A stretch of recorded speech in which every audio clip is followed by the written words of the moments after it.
Okay, guys, I'm going to continue on with our next part of our read aloud. I Survived the American Revolution, 1776. This is going to be the end of the book. I'm going to start with chapter 17. As a quick review, Nate found himself in the middle of the American Revolution, and he came face to face with a Hessian. The Hessian did not survive, and Nate tried to figure out how he could escape without getting himself killed.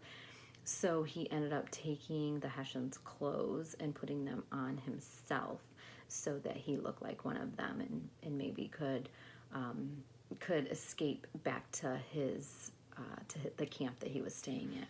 So this is chapter 17. Nate moved slowly through the forest, his eyes scanning, his ears open for pounding footsteps and evil cannonball sizzles and musket balls hisses. Explosions and musket cracks filled the air, but the sky over the forts was still clear of smoke. Nate hoped that meant that the British had not made it that far. Nate passed two soldiers, both dead from musket shots. One was an American, about Papa's age. The other was a young redcoat.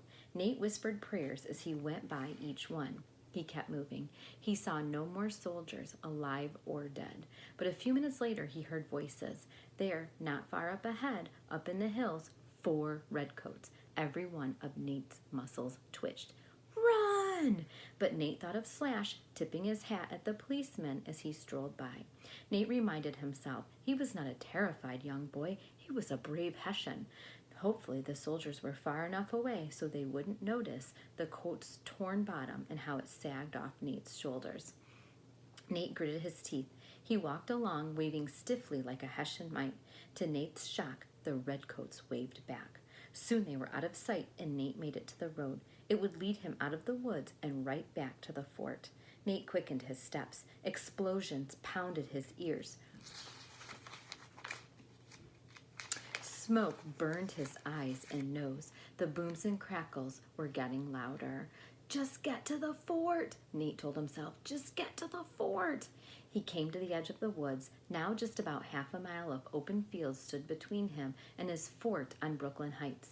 The Americans had a wide open view of anyone approaching the forts. They'd see Nate and think he was a Hessian. They might shoot him by mistake. Nate quickly ripped off the coat and silver hat and tossed them into a bush along with the musket and bayonet. He had taken just a few steps when he heard the nightmarish sound, rat-tat-tat-tat, rat-tat-tat-tat. Nate looked slowly to his right, and what he saw in the distance turned his blood to ice. There were thousands of men, a sea of bright red spreading as far back as Nate could see. Rat-tat-tat-tat, rat-tat-tat-tat. Before Nate could figure out what to do, he heard pounding footsteps and panicked voices coming from the woods behind him. They're coming! They're right behind us! Get to the fort! Men burst out of the woods, dozens and dozens of American soldiers running for their lives. Some were bloodied, all wore wild looks of fear. Before Nate knew it, he was running too. He glanced behind him and saw some redcoats and Hessians trying to catch up. And to the right, that huge redcoat army was on the march. Their drums beat louder. Rat-tat-tat-tat. Shots rang out, cannons boomed, balls whizzed by. Nate tried not to imagine the blinding pain of his guts being torn open, his bones splintering, his clothes soaked with blood. Any minute he expected a cannonball to plow through the crowd, for an explosion to blow them all into the smoky sky. Kaboom! Kaboom! Crack! Crack! Sizzle! Hiss! The sounds all melded together. The explosions, the shouts, the footsteps, the pounding of Nate's heart. It was like the night of the storm that had taken Papa, a wild swirl of terror. But Nate was not hit. And there was the fort with hundreds of American soldiers waiting for them. Nate ran with the crowd to the back of the fort where there was a small break in the wall.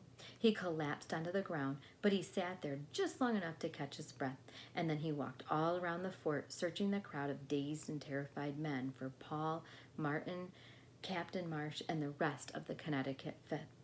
They were nowhere to be found. Reports trickled in from the hideous battle raging outside. Hundreds of Americans had been killed and captured already. British and Hessian soldiers were getting closer to the fort. The attack would be brutal. The Americans were doomed. Hours crawled by. More and more American soldiers staggered in. Many were covered with mud from escapes through swamps.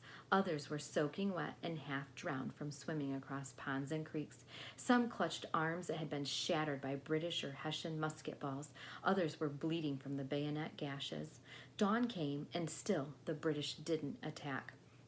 Some said they were waiting until they could sail their warships into the East River. This would let them attack from two sides and stop the Americans from trying to escape back to New York City. American soldiers stood at attention in their trenches. The cannons were loaded and ready to blast. It seemed like everyone in the fort was holding his breath, waiting. Meanwhile, all Nate could think about was the men of the Connecticut 5th. Just before dawn, the skies opened. It rained all day, soaking the men and turning the fort into a sea of mud. But Nate barely noticed the cold rain and wind. He stood outside all day, shivering and waiting. It wasn't until the late afternoon that a last group of American soldiers made it to Fort Greene. Their clothes were tattered, their faces were caked with dirt, but there was no mistaking the man in the hideous green hat. Nate's heart leaped. Paul and the men of the Connecticut 5th had made it back. Chapter 18. 6 months later, February 2nd, 1777, 2 o'clock p.m. Nate walked quickly along the quiet dirt road. It was very cold, but the sun was warm on his back. He'd been traveling for 3 days. He'd journeyed first by boat, then by wagon. Now he was on foot. Very soon his long journey would be over. Nate's mind was filled up with memories of all that had happened to him over these past 7 months. He thought of the scared and lonely boy who had run away from Storch's house. Had that really been Nate? Somehow he'd left that boy behind, maybe in that bloody forest in Brooklyn. Oh, that terrible battle. What a disaster it had been for the Americans. The British had outmanned them, outgunned them, and outsmarted them. Hundreds of Americans had been killed. Many more had been injured and captured. It could have been far worse. The British could have captured most of the American army, including General Washington. But they kept delaying their attack on the American forts. The stormy weather kept the big British warships from laying their trap in the East River. The delay gave General Washington a chance to pull off a miracle. On the dark and foggy night of August 27th, almost 10,000 American troops snuck off Brooklyn in a fleet of small boats. They made it safely back to New York City. When the British finally attacked the forts, they found them empty. Most of the American army had managed to survive the Battle of Brooklyn, but General Washington's troubles were just beginning. Within weeks, the British had attacked New York City. By the end of November, all of Manhattan Island was in British hands. Americans' fight for freedom was melting away. Soldiers fled the army until there were only about 3,000 men left. The Connecticut 5th had dwindled down to just 30 men. But Paul never gave up hope, and neither did General Washington. On December 26th, the Americans launched a surprise attack on a Hessian camp in Trenton, New Jersey. A week later, the Americans battled the British in Princeton, New Jersey, and won. Those small victories put the spirit back into the American fight. Even Captain Marsh smiled a little. Nate had planned to stay with the Connecticut 5th. He'd moved them to the American Army's winter camp in Morristown, New Jersey. But then, just 7 days ago, Nate had received a letter. It was from Mr. Marston, Storch's friend. Somehow word must have gotten back to Norwalk that Nate was in the Connecticut 5th. Mr. Marston had managed to track Nate down. Nothing could have prepared Nate for what the letter said. Storch was dead of smallpox. Returning American soldiers had brought the disease back to Norwalk.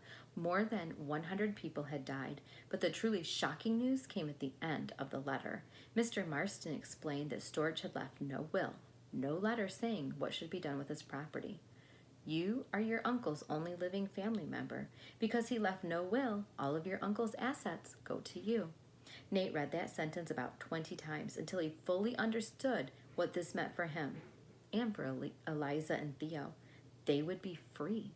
That's why Nate was headed back to Norwalk, so he could get Eliza and Theo their freedom papers. Captain Marsh, Martin, and Paul had helped Nate plan his trip back to Norwalk. They'd hugged him goodbye, even Captain Marsh. Paul took his ugly green hat and put it on Nate's head to bring him luck. "You better come back soon," Paul had said, the flash of his eyes brighter than ever. "We're going to win this fight." Nate didn't doubt it. The Americans would keep fighting for as long as it took. But for now, at least, Nate's army days were over. He'd seen enough blood. His dreams were filled with horror of unblinking Hessian eyes, Samuel's body crumpled on the ground, the explosions of cannons and muskets, and he never stopped hearing those British battle drums, that ghostly rat-a-tat-tat. Even when he was awake, that terrible rattle echoed through his mind. Nate walked more quickly now. He could see the roof of the house in the distance. What would happen next? Eliza would have plans of her own. She'd want to find her husband, Gregory, maybe. Theo could go to school. As for Nate, he wasn't sure. Papa had been right. You never knew what was ahead in life, and these past 7 months had taught Nate something else, that nothing was impossible. A group of ragtag soldiers could take on the most powerful country in the world. One man's words could lift 1,000 soldiers right up off the ground. A terrified boy could become a brave American fighter. And just ahead, the most impossibly happy sight of all, Eliza and Theo standing under the cherry tree. Nate started to run toward them. His knapsack slipped off, but he didn't stop. For the first time in months, the rat-a-tat-tat of war faded from his mind. All Nate could hear now was Theo's voice joyfully shouting his name. As with all of Lauren Tarsh's I Survived books, the last set of pages, what I always call the gray pages, are all nonfiction pages. So the story itself is fiction. It's made up. The characters are made up. The language is made up. The words, the dialogue, everything is made up. But at the very end, she gives facts about the event that she is writing about. So I'm going to go ahead and read the gray pages to you. The title of the first one is A Fascinating Research Journey, and it's a letter written by her. Dear readers, I'm writing to you on my laptop computer from my office in Connecticut. I'm wearing a pair of red sweatpants and munching on potato chips. But in my mind, I am still in colonial New York City. Instead of a computer, I'm scribbling away with my feather quill dipped in ink. I'm wearing a long flower dress and a white bonnet. Very flattering. I'm chewing on some roasted ox. Every I Survived book takes me on a journey through time, but the journey for this book has been especially long and thrilling. It's taking me a little longer than usual to feel like I'm back home. For years, I Survived readers have been suggesting a book about the Revolutionary War, but the war was long. It lasted from 1775 to 1783. I wasn't sure what to focus on. I knew I would have to do an enormous amount of research to understand this complex event. And so I kept avoiding the topic. Then one day I was at a park in Fort Greene, Brooklyn. There's a huge monument there, a towering column topped by a metal sculpture. I was shocked to learn that it was dedicated to the Revolutionary War soldiers who died on British prison ships. British prison ships?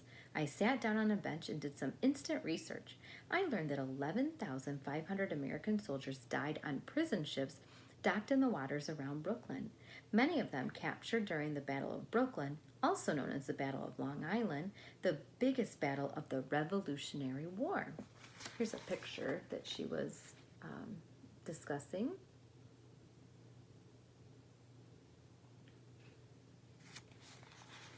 At the top of the picture, the caption says, "The Prison Ship Martyrs Monument in Fort Greene Park." This picture was taken in 1909, a year after it was built. I was even more shocked I had never heard of the Battle of Brooklyn. It turned out that most people I knew hadn't heard of it either. I knew I had the topic for my book about the Revolutionary War. That trip to the Brooklyn Park began a research project that included reading about 30 books, plus dozens of letters, diary entries, and battle reports written in 1776. I went to Brooklyn, Mount Vernon, Boston, and 2 Pennsylvania battlefields. I learned how to fire a musket on YouTube. I picked up a cannonball at a museum in Brooklyn. I interviewed historians. I learned that the Revolutionary War was far more terrifying, complicated, messy, and miraculous than I'd ever imagined. I spent more than 6 months researching this topic, and for the entire time, I felt a sense of wonder and fascination. I hope I have captured some of that in this book, and I hope my one small story inspires you to begin your own journey learning about the Revolutionary War. I'm happy to be home with all of you, as they would have said in 1776, Huzzah! From Lauren Tarshis. My research journey. I learned so much during my research and couldn't fit most of it into my story. So here are some of the most important and interesting things I uncovered about the American Revolution and this time period. There had never been a country like the United States of America. In the 1770s, almost every country in the world was ruled by a king or a queen. Those men and women didn't earn their jobs, they were born into them. You had to have royal blood to lead a country. And regular people like us, unless we were super rich or somehow connected to the king or queen, we were pretty powerless. If we spoke out against our king or queen, we could get into huge trouble or get our heads chopped off. But America's founders, people like John Adams, his cousin Samuel, Ben Franklin, and Dr. Joseph Warren, look him up, he was a good one, had a very different idea of what a country could be. There would be no kings or queens. The leaders could be regular people. In the beginning, that would mean only white men, but more on that later. People would have the right to speak out against their government. Rich men and poor men would be treated the same. This might not seem so bold, but in the 1770s, there was no country like this anywhere on earth. Many people said a country of the people would never work, even if we won the war. Many predicted that the American experiment would fail. There have been many rocky times in our history, but more than 250 years later, here we are. I could write 50 books just about the American Revolution. As I told you before, it wasn't easy for me to figure out what part of the American Revolution to write about. At first, it seemed logical to write about the most famous events. Why didn't I write a whole book about Bunker Hill? Why didn't I choose a battle that America won, like the battles of Saratoga or Yorktown? The answer, I could have, and maybe one day I will. But I wanted to focus on the year 1776, the year the Declaration of Independence was signed. I wanted to write about events that maybe most people hadn't heard of. And here's the truth. I knew that no single I Survived book could come close to telling the complete story of the American Revolution. In this book, I wanted you to get a sense of why so many Americans wanted to break away from England and what a bloody struggle it would be. George Washington was even more interesting than I knew. I became more and more impressed with our first president as I researched this book. He was smart, he was brave, he was a great husband and doting father to his stepchildren. But what I admire most, the guy knew how to fail. He made horrible mistakes, and then he would learn from them. Like the Battle of Brooklyn. What a stinking mess that was. The battle was terribly planned. Washington didn't have enough troops. He should have known the American army didn't have a chance. Yes, he pulled off that miraculous retreat, but still he nearly lost half his army and almost wound up a prisoner of England. The whole war would have ended there. That battle was humiliating for George Washington. He wrote sad letters to his friends. He knew he had messed up big time, and he kept messing up until nearly the end of 1776. But he didn't quit. He admitted his failures, and even more, he learned from them. As the months passed by, he went from being a bad general to becoming a better general until by the end of the war, he became a great general. The Revolutionary War was a difficult and frightening time in America. When I used to think of the Revolutionary War, I'd think mainly of brave patriots, proud soldiers, and cheering crowds. There were certainly moments of triumph and celebration, but it was also a time of terrible suffering for many Americans. The lives of soldiers were harsh, even when they weren't facing cannonballs and musket fire in battle. Those army camps really did stink and were filled with diseases like smallpox. Often there wasn't enough food. In the winter, some soldiers froze to death.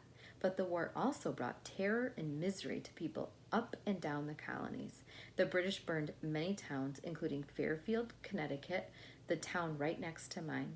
Soldiers brought diseases home from the camps, which killed thousands. Businesses suffered, and of course many people lost family members in the war. But there was something more, something I had never thought about. The Revolutionary War didn't just pit Americans against England, it caused Americans to fight against their fellow Americans.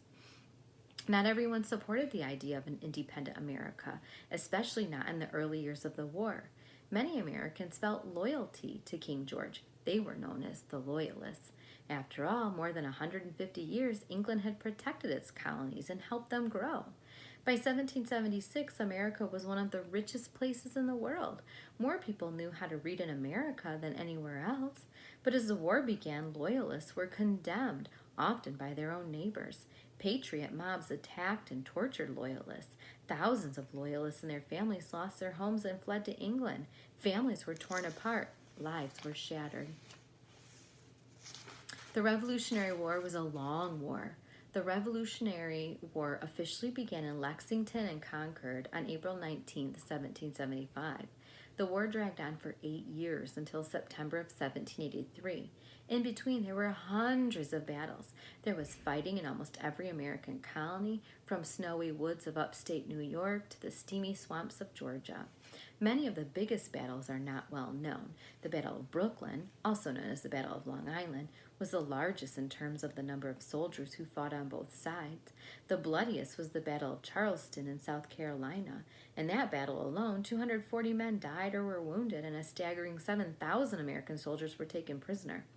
Almost every year brought victory and defeat for both sides. America certainly would have lost the war if it hadn't been for a big helping hand from France. In 1778, the French began sending money, troops, and weapons to help the Americans. Why did French care about the tiny United States? Mostly because France hated England. France and England were bitter rivals, and the French hoped that losing the 13 American colonies would make England weaker. But even after the French stepped in to help, the war dragged on and on. In 1781, the Americans won big in Yorktown, Pennsylvania, but it would still take another 2 years and countless battles to end the war. And about that line, all men are created equal. It is one of the most important lines in the Declaration of Independence that all men are created equal. But what did those words really mean? They meant all white men were created equal. Black men and American Indians were not included, and women? Definitely not. Even as Americans were fighting for freedom, hundreds of thousands of people in America were enslaved. Most of those were African Americans like Eliza and Theo. In New York City, 20% of the people who lived there were slaves. I learned that in my home state, Connecticut, many people owned slaves. Slavery was legal in most American states until the 1800s. It wasn't completely outlawed in America until 1865. Thousands of enslaved men fought in the Revolutionary War. Some earned their freedom by fighting, others did not.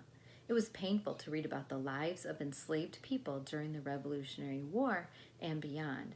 George Washington, Thomas Jefferson, and Ben Franklin all owned slaves. How should we think about this? The truth is, many things in our history are very hard to understand as we look back. Even otherwise smart and honest and kind people did things we think of as evil today. Some people say we shouldn't talk about these dark subjects. They say that admitting that George Washington owned slaves disrespects his incredible accomplishments. I don't agree. Looking honestly at our history is important. We can learn from the mistakes of the people who lived before us, and we can make our country and ourselves better and stronger. I am certain what His Excellency George Washington would agree with that. So that is the end of our read aloud.